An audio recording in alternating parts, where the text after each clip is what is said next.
Selamat pagi Mas Afan. Ya, selamat pagi Mas. Bagaimana kabarnya? Ya, alhamdulillah baik-baik. Terima kasih sudah meluangkan waktu untuk wawancara ini. Sebelum kita mulai, bisa Anda ceritakan sedikit tentang diri Anda, nama perusahaan Anda, jenis usaha yang dijalankan, dan awal perjalanan membangun startup Anda. Oke, baik. Terima kasih kepada Mas Gibran sudah eh, memilih saya untuk diwawancara ya. Oke, mungkin bisa langsung saya jawab ya. Eh, Sebelumnya perkenalan dulu. Perkenalkan nama saya Avansyah Hanan Windarto ya. Dan di sini saya menjalankan sebuah bisnis yaitu berupa jasa pengembangan website yang masih startup ya ini ya. Karena perusahaan ini berdiri sejak tahun kemarin 2000 berapa ya, udah 1,5 tahun, hampir 2 tahun ya. Dan di sini perusahaannya ya seperti namanya, pembuatan website yang menyediakan beberapa layanan seperti pembuatan website responsif, setelah itu aplikasi web, dan juga solusi digital lainnya seperti itu. Oh, Terus dalam memimpin bisnis ya, dari awal ya. perjalanan sebagai pemimpin bisnis, saya juga menerapkan ya prinsip-prinsip seperti etika kepemimpinan, yaitu dengan mengedepankan transparansi, itu yang pertama. Setelah itu mengimbangkan, meningkatkan juga integritas dan juga keadilan ya terhadap karyawan-karyawan yang ada di startup ini. Oh iya, mungkin tadi belum disebutkan ya untuk nama startupnya, yaitu PlayStation untuk nama startupnya. Ya, Oke. dikembangkan oleh 5 orang yang dulunya itu satu kelas ya waktu kuliah ya. Oke, terus ya dari situ semua saya juga mempunyai kewajiban untuk memastikan bahwa setiap keputusan dalam yang diambil ya dalam startup ini itu akan selalu saya pertimbangkan, karena dampaknya itu bukan pada diri saya juga, tapi terhadap karyawan, pelanggan, dan mungkin juga lingkungan. Seperti itu, Mas Bram. Oke, terima kasih. Terus Anda itu pernah nggak terjadi antara konflik dalam tim atau dalam mitra itu cara Anda menangani konfliknya itu bagaimana? Untuk menangani konflik ya, sebenarnya konflik ini kan pasti setiap bisnis itu pasti ada. Nah, eh, untuk saya sendiri, cara menangani konflik, biasanya saya selalu mendengarkan semua pihak-pihak yang terlibat dalam konflik tersebut. Di situ juga saya harus memahami apa sih yang menjadi akar masalah ini, dan juga mencari solusi yang saling menguntungkan pada berbagai pihak, masing-masing pihak tersebut. Oke. Strategi saya itu kata kuncinya adalah untuk komunikasi secara terbuka. Mungkin bisa dilakukan dengan mediasi secara profesional, dan juga untuk mendorong kolaborasi untuk menemukan jalan keluar secara baik dengan bersama-sama. Mungkin seperti itu sih untuk gambaran awal. Ya, terus proses pengambilan keputusan yang Anda lakukan dalam menghadapi kritis yang berdampak pada kelangsungan startup Anda itu ada nggak cara? Ya, kebetulan dari 1,5 tahun ini, eh, kita juga pernah dalam situasi krisis ya.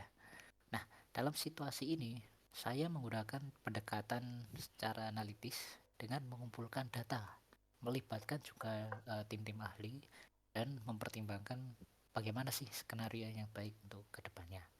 Saya juga berpegang pada prinsip cepat namun tepat dalam pengambilan keputusan.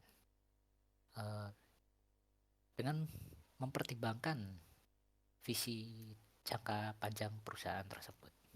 Contohnya, misalkan di tahun kemarin kita ada masalah terkait project e-commerce ya. Nah, di situ saya langsung mengalihkan fokus pada proyek tersebut secara intens ya, dan juga bagaimana sih mengatasi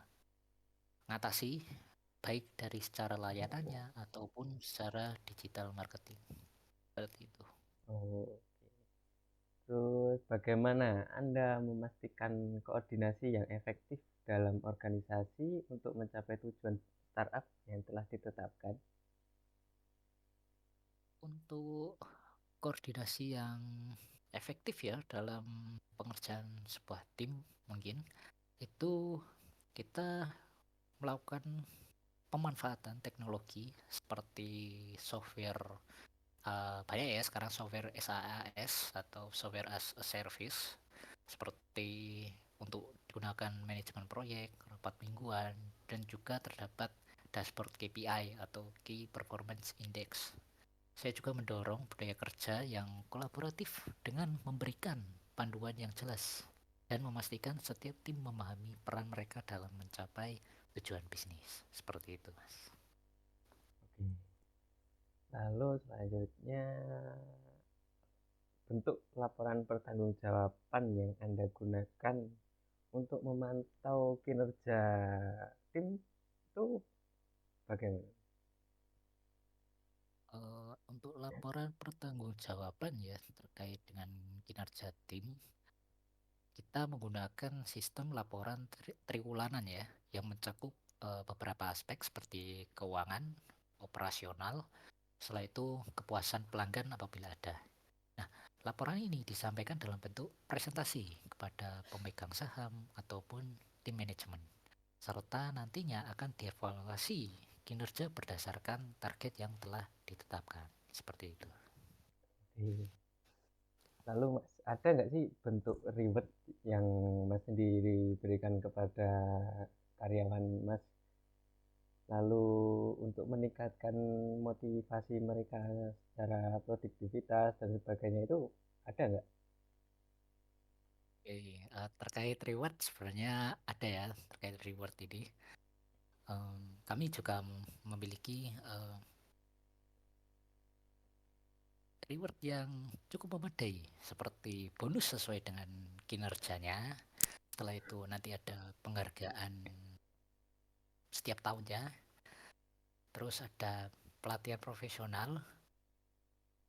Ya, mungkin itu aja sih. Ya, karena kan untuk meningkatkan motivasi dan produktivitas karyawan ya. Jadi biar mereka itu merasa dihargai dan juga didukung gitu untuk berkembang. Seperti itu. Pertanyaan selanjutnya itu cara Masnya untuk menangani kesalahan atau pelanggaran yang terjadi di dalam tim itu ada apa aja, Mas?